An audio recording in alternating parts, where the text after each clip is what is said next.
The rain hammered against the corrugated metal roof of the radar station like 1,000 urgent messages. Inside the cramped room, 23-year-old Margaret Harris sat hunched over her screen, her eyes burning from the endless hours of staring at the glowing cathode ray tube. The green phosphorescent blips seemed to pulse in rhythm with her heartbeat. It was August 1943, and the skies over southern England had become a deadly chessboard where every wrong move cost lives. Margaret pushed a strand of damp hair from her forehead, her fingers trembling slightly. The thermos of tea beside her had gone cold hours ago, but she couldn't remember when she'd last taken a break. Through the small window, she could see the beam of searchlights cutting through the darkness, probing the clouds for enemy aircraft. Somewhere out there, men were flying into danger, trusting the coordinates she provided. The weight of that responsibility pressed down on her shoulders like a physical burden. If you're finding this story compelling, please take a moment to like this video and subscribe to our channel. Your support helps us bring more stories of courage and sacrifice to light. Before the war, Margaret had been a mathematics teacher at a girls' school in Kent.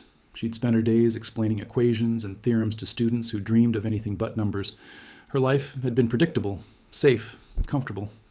Then came September 1939, and everything changed. The recruitment posters appeared overnight, calling for women with technical skills to join the war effort. Margaret's expertise in mathematics made her an ideal candidate for the newly formed Radar Operations Unit. Her mother had wept when she'd announced her decision to enlist. Her father, a veteran of the Great War, had simply nodded, understanding in his weathered eyes. Her younger brother David, a fighter pilot with the Royal Air Force, had been proud. He told her that people like her were just as important as the pilots in the sky.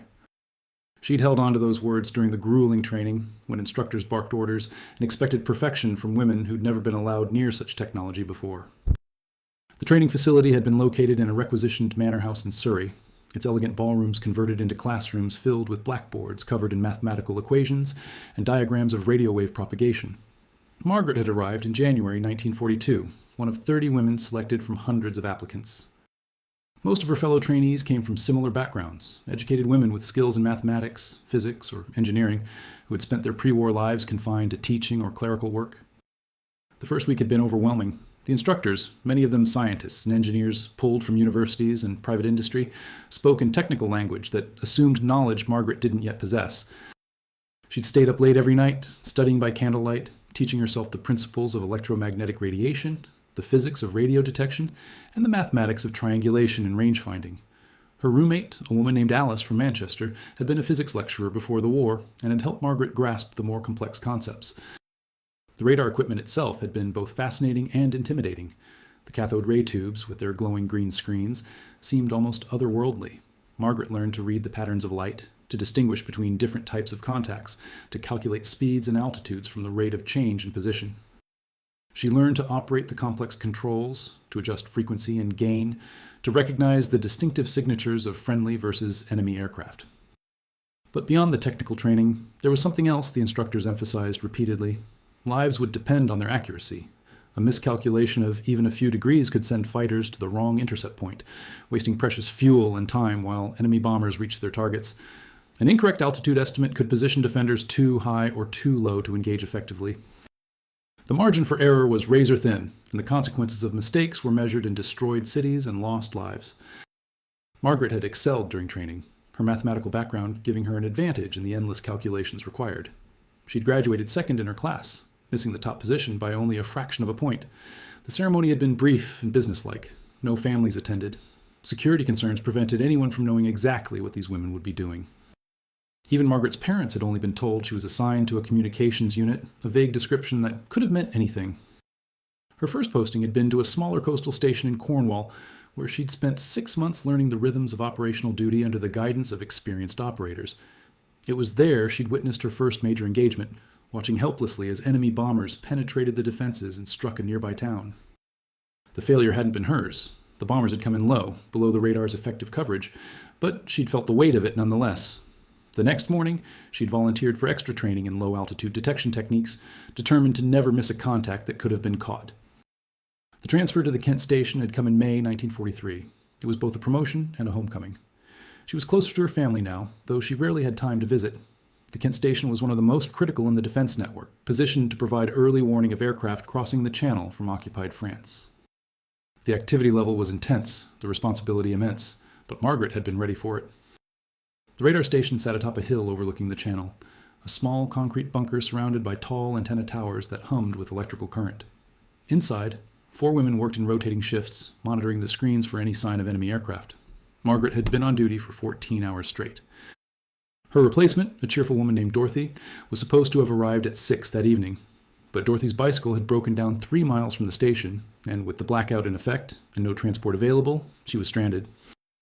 Margaret had volunteered to stay. She'd seen the worry in her supervisor's face, the calculation of risk versus necessity. They were short-staffed, they always were. Every radar operator was precious, every station critical. If she left her post, there would be a gap in coverage, a blind spot where enemy bombers could slip through undetected. The supervisor had accepted her offer with relief and gratitude, promising to send someone as soon as possible.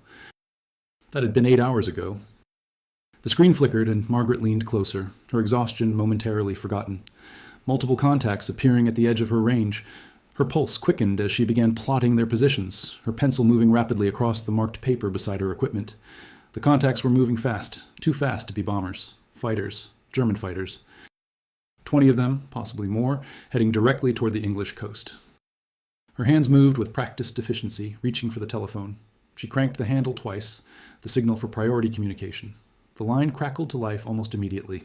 The voice on the other end belonged to Flight Lieutenant James Morrison, the officer coordinating fighter responses from the nearby RAF base. Contact bearing 270, distance 40 miles and closing, Margaret reported, her voice steady despite the adrenaline coursing through her veins. Multiple targets, count 20 plus, altitude estimated 15,000 feet, speed indicates fighters, possibly Messerschmitt 109s. There was a pause on the line, then Morrison's crisp reply. Confirmed. Scrambling interceptors now. Keep tracking, Harris. We need continuous updates. Margaret's world narrowed to the screen before her. The green blips crept closer, and she called out coordinates every 30 seconds, her voice the lifeline connecting pilots in the air to the threat approaching from across the channel. She could imagine the scene at the airfield, pilots sprinting to their Spitfires and Hurricanes, engines roaring to life, propellers spinning into invisible discs as the fighters raced down the runway and climbed into the dark sky. The station's walls vibrated as British fighters roared overhead, their Merlin engines producing that distinctive growl that had become the sound of hope. Margaret tracked them on her screen, watching as the friendly contacts climbed toward the enemy formation. Her job now was to help guide the interceptors to the optimal position, giving them every advantage in the coming fight. Sweat trickled down her spine despite the cool night air. Her eyes ached and her head pounded with a headache that had been building for hours. She blinked hard, trying to clear her vision, but everything seemed to blur at the edges. The numbers on her plotting sheet swam before her eyes. She shook her head, forcing herself to focus.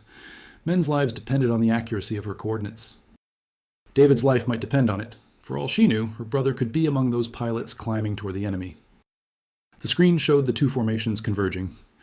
Margaret's throat tightened as she watched, knowing that within moments, men would be fighting for their lives 6 miles above the earth. She continued calling out positions, her voice growing hoarse. The telephone line crackled with urgent communications. Morrison's voice cut through the static, acknowledging her reports, passing information to the pilots. Then something happened that made her heart stop.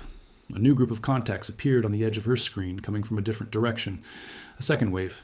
She counted quickly, her mind racing. At least 15 more enemy aircraft approaching from the northeast, while the British fighters were engaged with the first group. It was a trap, a classic pincer movement designed to catch the defenders by surprise. Her finger stabbed the telephone button with such force that pain shot through her knuckle. Second contact, bearing 045, distance 35 miles, count 15 plus, altitude 12,000 feet. They're trying to flank our fighters. Morrison's response came sharp and immediate. Hold position, Harris. I'm vectoring reserves to intercept. Keep tracking both groups. Margaret's hands moved across the controls, dividing her attention between both enemy formations. Her head swam with fatigue, and for a moment, the room tilted around her. She gripped the edge of the desk, fighting against the wave of dizziness. Not now. She couldn't falter now. She pressed her palms against her eyes, took 3 deep breaths, and forced herself back to the screen. The second group was moving faster than she'd initially calculated. They would reach the coast before the reserve fighters could intercept. Margaret's mind worked through the mathematics, calculating speeds, distances, intercept points. There was a way to do this, but it required perfect timing and absolute precision in her coordinates. Morrison, the second group, will make landfall in 12 minutes at current speed. If we vector blue section on heading 090, they can intercept before the enemy reaches the coast, but it's going to be tight. There was hesitation on the line. What she was suggesting meant pulling fighters away from the main engagement to deal with the flanking force. It was a gamble. Morrison would have to trust her calculations completely. If she was wrong, she'd be leaving the first group of British fighters outnumbered and vulnerable. Harris, are you certain of those numbers? Margaret looked at the screen, then at her calculations scrawled across the plotting paper. Her vision blurred again, and she squeezed her eyes shut for a moment. When she opened them, the numbers were clear. She was certain. Affirmative, sir. I'm certain. All right, Harris, blue section, you're up. Come to heading 090. Harris will guide you in. The next few minutes became a blur of intense concentration. Margaret tracked the second enemy formation with obsessive precision, calling out tiny corrections to the intercepting fighters. The mathematics played out in her head like a symphony, each variable falling into place. Speed over ground, wind drift, rate of climb, fuel consumption, optimal firing range.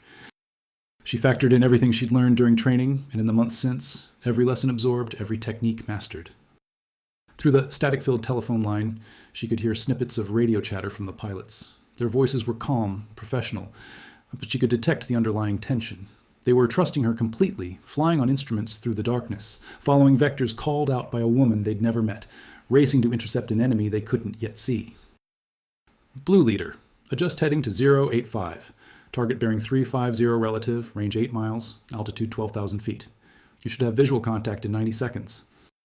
Margaret's voice remained steady, but her heart hammered against her ribs. 8 miles. In less than 2 minutes, the fighters would either successfully intercept the enemy formation, or they wouldn't. Everything depended on her calculations being perfect. She watched the two groups of contacts converging on her screen, the friendly blips climbing slightly, adjusting their course based on her directions. The telephone crackled. Morrison's voice cut through. Harris, blue leader reports tally-ho. Visual contact confirmed. Your vectors were spot on. Relief washed over her, but there was no time to celebrate. The main engagement was still ongoing, and she needed to track both battles simultaneously. Her eyes darted between different sections of the screen, her hands moving to adjust the controls, refining the picture. The first group of enemy fighters was beginning to scatter, individual contacts breaking away from the main formation as British fighters pressed their attack. One of the enemy contacts was turning back toward the channel, moving at high speed. Damaged, possibly, trying to escape. Margaret marked its position, calling it out to Morrison in case there were fighters available to pursue. But most of the British aircraft were still engaged, weaving through the sky in deadly aerial combat that appeared on her screen as swirling, merging contacts that required intense concentration to track individually. The second battle, the one she'd helped set up, was evolving rapidly. The German formation had completely broken apart under the surprise attack. Margaret counted individual contacts scattering in all directions, some heading back toward France, others diving toward the sea. Blue section was pursuing, and from the radio chatter filtering through Morrison's line, they were achieving devastating success. Confirmed splash, 2 bandits down. Blue 3, I'm on this one. Got him, he's smoking. Watch your 6, blue 2. Blue leader to all sections, maintain formation. Don't chase them back across the channel. Margaret's pencil flew across the plotting paper, marking each engagement, tracking the positions of friendly fighters to ensure none of them ventured too far from the coast, where they could be jumped by additional enemy aircraft. The mathematics of aerial combat were complex and constantly changing, but the fundamental principle remained simple. Keep track of everyone, miss nothing, provide the information that could save lives. Her hands were shaking now, a fine tremor that made it difficult to write clearly. The numbers on her plotting sheet became increasingly erratic, some barely legible. She paused, flexing her fingers, trying to force them to steadiness. A cramp seized her right hand, and she gasped at the sudden pain. She switched the pencil to her left hand, her writing awkward and slow but functional.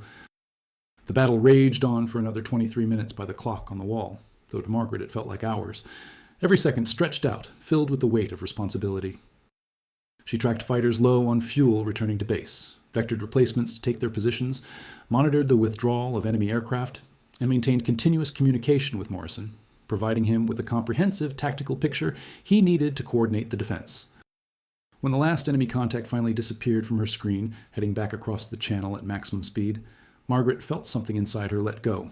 The tension that had been holding her upright, keeping her focused, suddenly released. Her body sagged in the chair, and she had to grip the desk to prevent herself from sliding to the floor.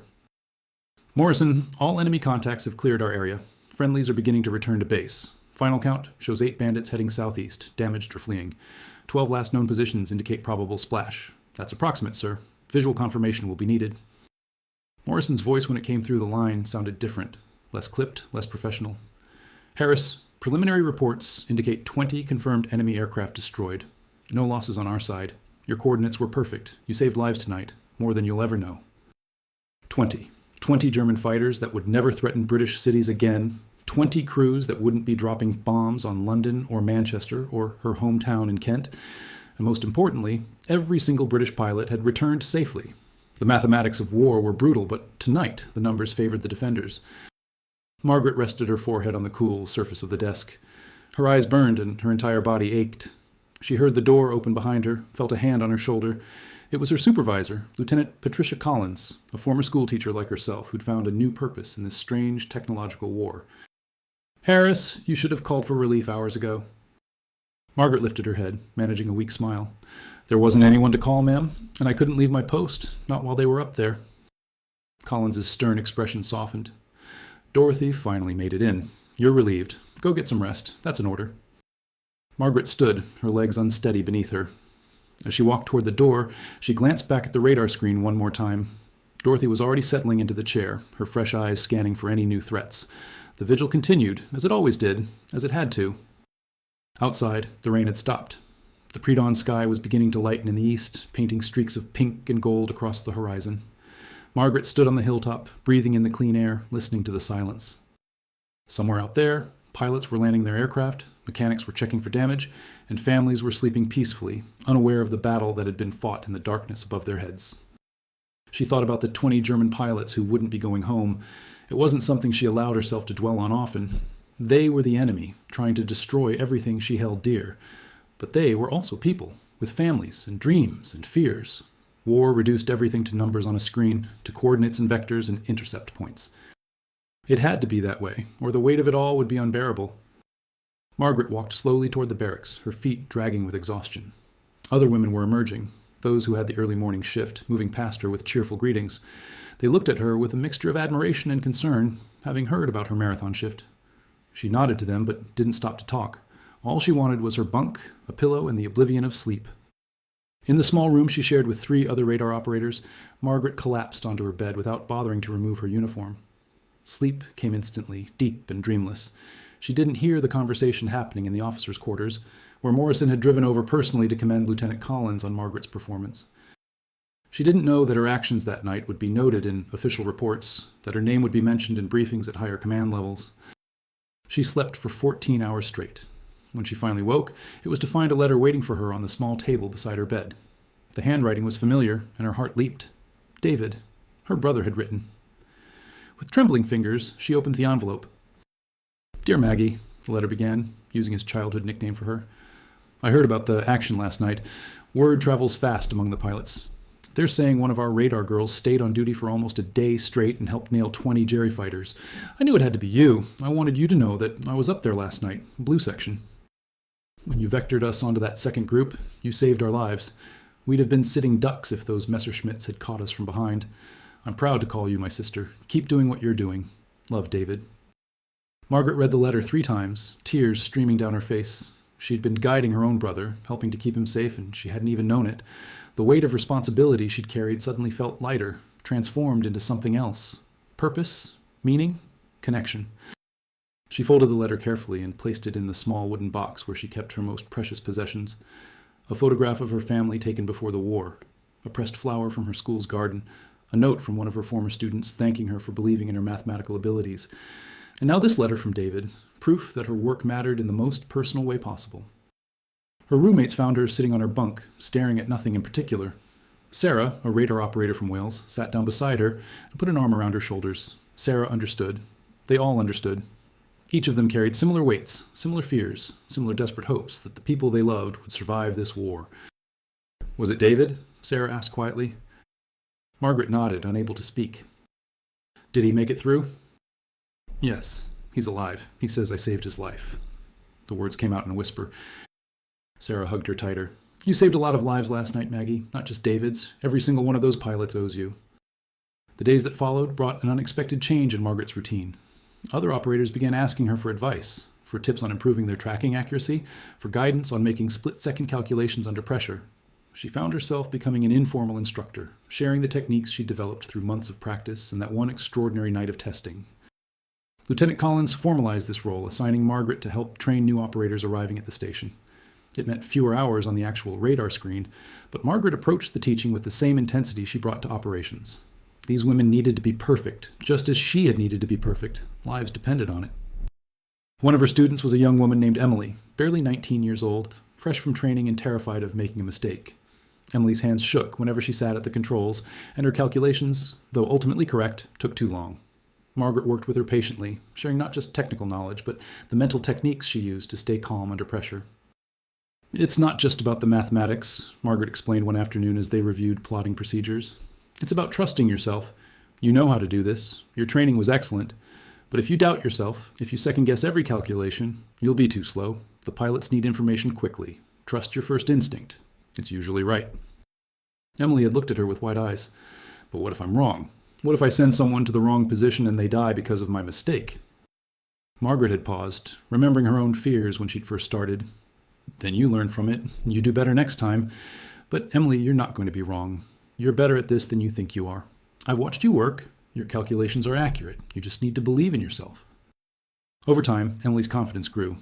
Margaret watched with pride as the young woman transformed from a nervous recruit into a competent operator. It reminded her of her own journey, the evolution from uncertainty to mastery. There was satisfaction in passing on knowledge, in helping create the next generation of women who would hold the line. Over the following weeks, the story of the radar operator who'd stayed at her post spread through the base and beyond. Margaret found herself somewhat embarrassed by the attention, insisting she'd only done her duty. But Lieutenant Collins made sure her actions were formally recognized. Women serving in technical roles were often overlooked, their contributions minimized or forgotten. Collins was determined that Margaret's story would be remembered. The work continued. Night after night, Margaret and the other operators sat at their screens, tracking enemy aircraft, guiding defenders into position. Some nights were quiet. Other nights brought massive raids, with dozens or hundreds of enemy bombers streaming across the channel. Each time, the radar operators provided the early warning that gave fighters time to scramble, that allowed cities to sound their air raid sirens, that saved countless lives. The station became a second home, the other operators a second family. They shared everything in that cramped space: the fear, the exhaustion, the small victories, the crushing defeats. They celebrated birthdays with whatever small treats they could scrounge from their rations. They comforted each other when news came of losses, when cities they loved were bombed, when people they knew didn't come home. There were lighter moments, too. Dorothy, who had finally made it to the station after her bicycle breakdown, had an irreverent sense of humor that could break the tension even during the most stressful shifts. She'd make up absurd stories about the enemy pilots they were tracking, giving them ridiculous names and imaginary backstories that would have the others trying not to laugh while maintaining their professional composure on the telephone lines. Sarah taught them all Welsh songs during the quiet night hours when the screens were empty of contacts. Her voice, clear and beautiful, would fill the small room with melodies that spoke of home and hills and a world beyond war. Sometimes pilots at the nearby airfield would mention hearing singing on the wind during their night patrols, never knowing it came from the radar operators who watched over them. Margaret learned to knit during those quiet periods, her hands needing something to do, her mind needing something to focus on besides the waiting. She made scarves and socks for the pilots, anonymous gifts left in the operations room at the airfield. She never signed them, never wanted credit. It was enough to know she was providing warmth, in whatever small way she could, to the men who flew into danger based on the coordinates she provided. But the war's weight was always present, even in the lighter moments. In October, news came that a radar station on the coast had taken a direct hit during a daylight raid. 3 operators killed instantly, 2 more critically injured. Margaret had known one of the women, had trained with her in Surrey. Her name had been Catherine, and she'd been funny and brilliant and engaged to be married after the war. The funeral was small, held at a local church with only a handful of people in attendance. Security restrictions meant most details of how Catherine had died couldn't be shared. The official story was that she'd been killed in an air raid, which was true but incomplete. She'd died at her post, tracking the very aircraft that killed her, calling out coordinates until the last moment. Margaret stood in the rain outside the church afterward, thinking about how close they all lived to that edge. The radar stations were prime targets. The Germans knew how critical they were to British defenses. It was only a matter of time before her own station was targeted. Yet the work continued. It had to continue. That night, returning to duty, Margaret sat down at her screen with renewed determination. Catherine's death wouldn't be meaningless. Every aircraft tracked, every accurate coordinate provided, every pilot guided safely home was a testament to women like Catherine, who had given everything. Margaret never worked another 24-hour shift. New policies were implemented, ensuring proper relief schedules and backup operators. But she remained one of the best, her calculations precise, her reports clear and calm even in the most chaotic situations. Pilots requested her by name when they could, trusting her voice to guide them through the darkness. In November of that year, Margaret received a commendation for distinguished service. The ceremony was small, attended only by the radar station personnel and a few officers from the nearby RAF base. Morrison presented the medal himself, shaking her hand firmly and looking her directly in the eyes. The mathematics of war are complex, Harris, but sometimes it comes down to one person, in one place, at one moment, making the right decision. You made that decision. 20 enemy aircraft destroyed, 0 friendly losses. Those are numbers that matter. Margaret accepted the medal with quiet dignity, uncomfortable with being singled out when so many others were doing equally vital work. But she understood the importance of the recognition, not for herself, but for all the women serving in roles that had been considered impossible for them just a few years earlier. They were proving themselves every single day, breaking down barriers and expectations with competence and courage. After the ceremony, several of the pilots from the base approached her. These were men who had flown on that August night, who had followed her vectors into battle. One of them, a squadron leader with graying hair and tired eyes, took her hand in both of his. "I've been flying fighters since '39, he said quietly. "I've worked with a lot of radar operators. You're the best I've ever encountered. That night, when you spotted that second group, you saved my entire squadron. We'd have been massacred if they'd caught us from behind. My wife thanks you. My children thank you. I thank you." Margaret felt tears prickling her eyes. It was one thing to see contacts on a screen, another entirely to meet the human beings behind those contacts, to understand the full weight of what her work meant. These weren't just blips of light. They were fathers, husbands, sons, brothers, men with lives and families and futures that depended on her accuracy. The recognition brought other changes. High-ranking officers began visiting the station, observing operations, asking questions about procedures and capabilities. Margaret found herself briefing air vice marshals and group captains, explaining the technical details of radar operations to men who initially seemed skeptical that a young woman could understand such complex technology. She handled their skepticism with patient professionalism, demonstrating her expertise through clear explanations and precise technical knowledge. More than once, she watched doubt transform into respect as these officers realized that gender had nothing to do with capability, that women could master any technology or skill if given the opportunity and training. One visiting officer, an air commodore from Fighter Command Headquarters, spent an entire evening at the station, watching Margaret work a particularly busy shift. Afterward, he pulled Lieutenant Collins aside. Margaret didn't hear the conversation, but Collins told her later that the air commodore had said he'd never seen such precise radar work from a man or woman, and that he would be recommending expanded recruitment of women for radar operations across all of Fighter Command. The war continued for 2 more long years. Margaret remained at her post, training new operators, refining techniques, and continuing to provide the precise coordinates that helped defend British skies. She saw friends lost to bombing raids, experienced the exhaustion of unending vigilance, and felt the constant strain of knowing that mistakes cost lives. The nature of the war changed as the months progressed. By 1944, the Germans were increasingly on the defensive, their raids less frequent but often more desperate. The introduction of V-1 flying bombs in June brought new challenges. These pilotless aircraft appeared on radar as fast-moving contacts, and Margaret had to develop new techniques for tracking and predicting their trajectories. She worked closely with the anti-aircraft units positioned along the coast, providing coordinates that allowed them to intercept the flying bombs before they reached populated areas. It was different from guiding fighters, requiring different calculations and timing, but the principle remained the same. Accuracy saved lives. During the D-Day invasion in June 1944, Margaret worked 36 hours straight, part of the massive coordination effort that protected the Allied forces crossing the Channel. The skies were filled with friendly aircraft, thousands of them, and the radar operators had to maintain perfect awareness to prevent tragic mistakes. It was the most intense period of work Margaret had ever experienced. But when the reports came back of successful landings and minimal losses to enemy air attack, she felt a profound sense of accomplishment. As the Allied forces advanced across Europe, the threat to Britain diminished. By the autumn of 1944, enemy raids had become rare, though the V-2 rocket attacks continued. These rockets moved too fast for radar to track effectively, a reminder that technology was always evolving, always presenting new challenges. Margaret used the quieter periods to formalize training procedures, writing detailed manuals on radar operation techniques. Her documentation would be used to train operators for years to come, a legacy of precision and professionalism. She also worked on improving the equipment itself, suggesting modifications that could enhance detection range or accuracy. Some of her suggestions were implemented, minor improvements that incrementally increased the effectiveness of the radar network. But she also experienced the camaraderie of women working together toward a common purpose, the satisfaction of mastering complex technology, and the knowledge that her work mattered. On May 8, 1945, when the war in Europe finally ended, Margaret stood with her fellow operators and allowed herself to cry, releasing years of accumulated tension and fear. The mathematics teacher from Kent had become something more during those years. She'd discovered reserves of strength and capability she'd never known existed. She'd learned that courage wasn't the absence of fear, but the choice to continue despite it. And she'd learned that sometimes the most important thing a person can do is simply refuse to leave their post, no matter how tired they are, no matter how much easier it would be to walk away. After the war, Margaret returned to teaching, but she was forever changed by her experiences. Her students, if they knew to ask, might learn about the night she'd stayed on duty for 24 hours, guiding fighters to one of the most successful interceptions of the war. But mostly, she kept those memories private, locked away like the classified reports that documented her service. David survived the war and visited her regularly, always greeting her with the same words. "Hello, sis. Still keeping us safe?"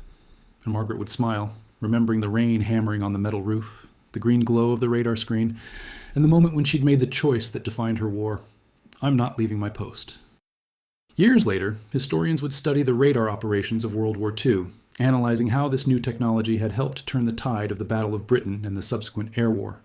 They would note the vital contributions of women like Margaret Harris, whose mathematical precision and unwavering dedication had saved countless lives. The night of August 1943 would appear in their reports as a textbook example of effective radar direction leading to a decisive tactical victory. But for Margaret, it was never about the history books or the recognition. It was about the screen in front of her, the coordinates she called out, and the pilots who trusted her to bring them home. It was about duty fulfilled, responsibility accepted, and the simple but profound choice to stay at her post when every fiber of her being wanted to rest. That night, and every night she served, she'd been exactly where she needed to be, doing exactly what needed to be done. The rain, the exhaustion, the fear, the triumph, all of it faded into memory. But the core truth remained as clear and sharp as the blips on her radar screen. She had not left her post, and because of that choice, 20 enemy fighters fell from the sky, and the pilots she guided home lived to fight another day. In the brutal mathematics of war, those numbers told a story of courage, skill, and the extraordinary contributions of ordinary people who refused to yield when everything depended on them standing firm.